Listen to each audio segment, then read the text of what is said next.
Hombre, jodería, porque encima se mofan y que no. Que se vayan a otro lado, anda, que no hay sitios para jugarla, ¿no?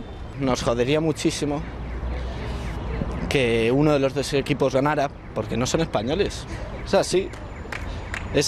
A que se vayan a jugar a otra parte. Yo tengo esperanza en que la pierdan. No van a ser todos los años igual. Claro, te da un poco de rabia en realidad. Hombre, joroba, pero no te voy a engañar, pero ¿qué se lo va a hacer?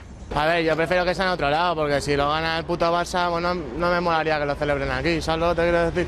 Mejor que no se juegue en el Bernabéu. En el Bernabéu no se tiene que jugar.